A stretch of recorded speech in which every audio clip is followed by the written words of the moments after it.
ආයුබෝවන් සයිබර් ආරක්ෂණය අධ්‍යයනය fishing ප්‍රහාරයක්. Fishing ප්‍රහාරයක් කියන්නේ මොකක්ද?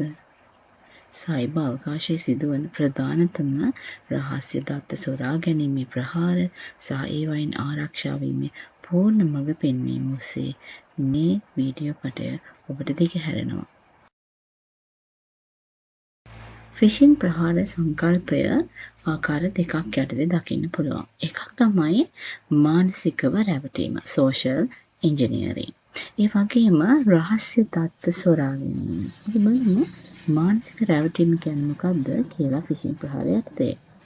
ෆිෂින් කියන්නේ තාක්ෂණික දෝෂ වලින් එහාට ගිහිලා මිනිස් මානසිකත්වයේ පදනම් කරගැනීමෙන් පුද්ගලයන්ගේ නීත්‍යානුකූල නොවන ක්‍රියාවලට පෙළඹවීමේ සයිබර් ප්‍රහාරක ක්‍රමයක්. ඒ වගේම ප්‍රහාරකයන් විශ්වාසනීය ආයතන ලෙස පෙනී ඉඳිමින් පරිශීලක නාම, මුරපද, අංක සහ OT අංක සහ බැංකු කාඩ් තොරතුරු ලබා ගන්න උත්සාහ කරනවා. හොඳයි, අපි බලමු ෆිෂින් ප්‍රහාරයක් කොහොමද ක්‍රියාත්මක වෙන්නේ කියලා. මේකෙදී ෆිෂින් ප්‍රහාරයේදී යමක් තැබීම, ඒ වගේම සම්බන්ධිය වෙත යොමු කිරීම සිද්ධ වෙනවා. ප්‍රහාරකයා නීත්‍යානුකූල ආයතනයක මොහොනවරක් ගත්ත ව්‍යාජ SMS පණිවිඩයක්, විද්‍යුත් තැපෑලක්, එහෙම නැත්නම් ලින්ක් එකක් සූදානම් කරගන්නවා.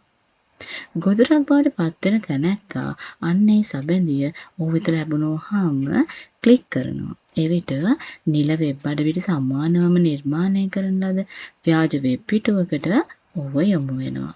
එතනදි වෙන්නේ ෆිෂින් පේජ් එකකට යොමු වෙන එක. ෆිෂින් ප්‍රධාන ෆිෂින් ක්‍රමවේද 3ක් යටතේ දකින්න පුළුවන්. එකක් තමයි ස්මිෂින් SMS.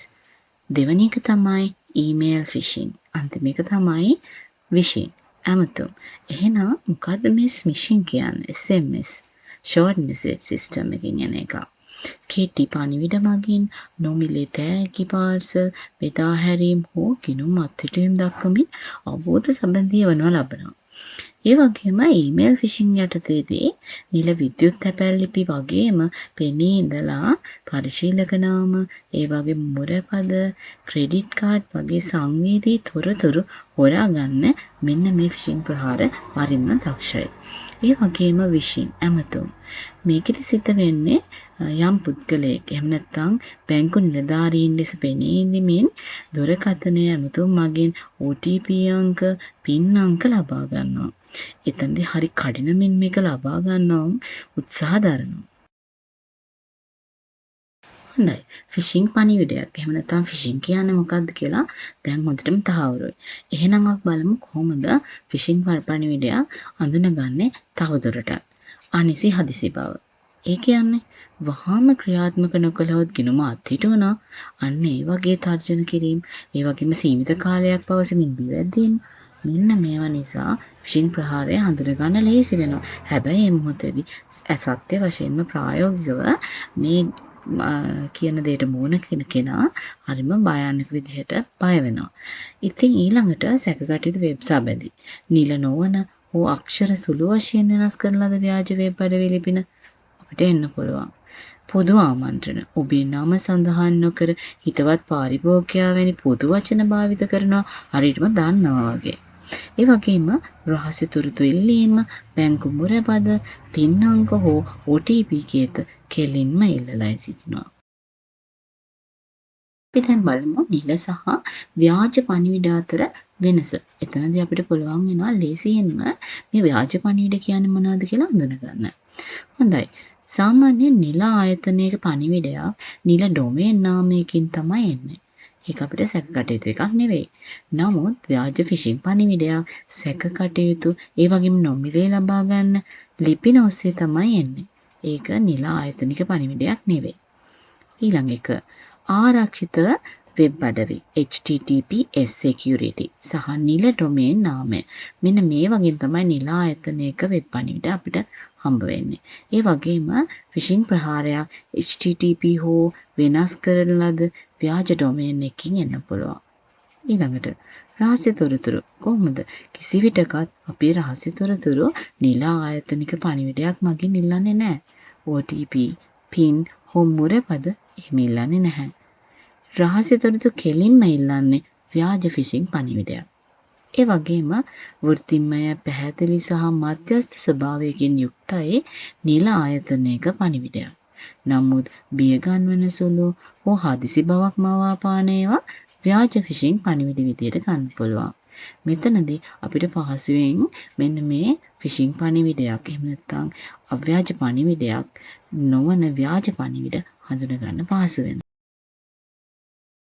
දැන් බලමු ආරක්ෂා වෙන්න කොහොමද අපි ගන්න ඕන පියවර කියලා. පළවෙනි එක රහස්‍ය තොරතුරු සුරකින්න ඕනේ.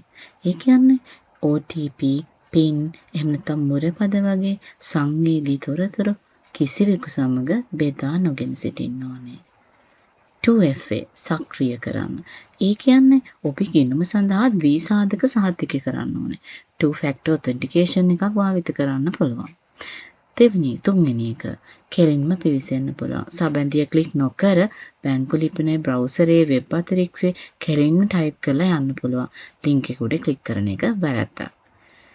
වාර්තා කරන්න පුළුවන්. සැකකටයුතු සිදුවීම් ඔබේ බැංකුවට සහ ශ්‍රී ලංකා සර්ට් ආයතනයට දැනුම් දීලා ආරක්ෂාව ලබා ගන්න පුළුවන්. හොඳයි. සැබෑ ජීවිතයේ ප්‍රායෝගික අත්දැකීම අපි බලමුද? මේ කියන්නේ සමන්ගේ කතාව.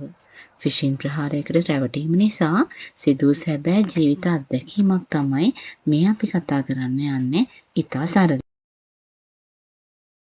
සමන්ට ඇත්තටම මොකද උනේ? සමන් කියන්නේ සාමාන්‍යයෙන් එදිනෙදා ජීවිතයේදී එයාගේ වැඩ කටයුතු කරගෙන අහිංසකව ජීවත් වන පුද්ගලයෙක්. ස්වයං රැකියාවක නියුත වෙමින් ඔහුගේ දෛනික ජීවිතය ඉතා ලස්සනට ගත කරගෙන ගියා. දවසක් මේ සමන්ට යම්කිසි පණිවිඩයක් SMS පණිවිඩයක් ඔහුගේ ජංගම දුරකථනයට ලැබෙනවා. මොකක්ද ඒ ජංගම දුරකථනයට ලැබුණු SMS පණිවිඩයේ තියෙන්නේ? සමන්ට රුපියල් ලක්ෂ 5ක තෑගි මුදලක් දිනාගෙන තියෙන බව දන්නපු පණිවිඩයක් තමයි ඔහුට ලැබුණේ.